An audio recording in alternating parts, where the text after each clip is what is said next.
First Lady Kim Jung-sook is also in Germany with her husband, President Moon. On her first schedule in Berlin, Kim visited the grave of Yun Isang. She also brought a special gift from Korea for a man considered one of the most politically controversial musicians in modern Korean history. Our Hwang Hojun reports.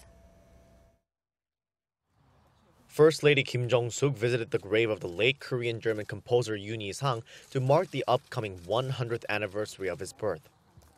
This is the first time for a sitting Korean First Lady to visit the site.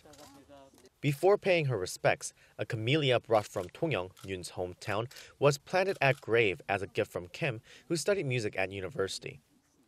The shrub was personally brought to Germany by President Moon and First Lady Kim.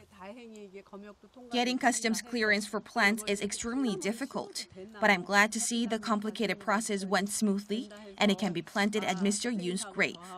I guess something clicked between him and me. Yun Isang has long been a divisive figure and the subject of split evaluations in South Korea due to his pro-North Korean activities. Born during Japan's colonial rule over Korea, Yun Isang was considered a musical prodigy from early age who also participated in the Korean independence movement.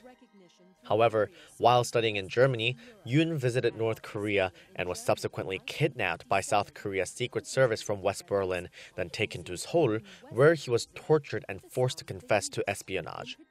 Yun was then sentenced to death, but it was later commuted to life imprisonment. He was eventually released and returned to West Berlin and obtained German citizenship. While he campaigned for the democratization and the reunification of Korea, Yun was never able to go back to South Korea and was buried in Germany. It was only in 2006, 9 years after his death, when the entire West Germany incident was finally declared by the South Korean government as a fabrication made up by the intelligence services. First Lady Kim has said she has always been interested in the late composer and was often inspired by his music.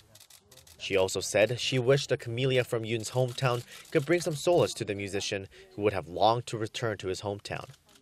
Yun students also joined the ceremony and thanked the First Lady for her visit and kind gesture.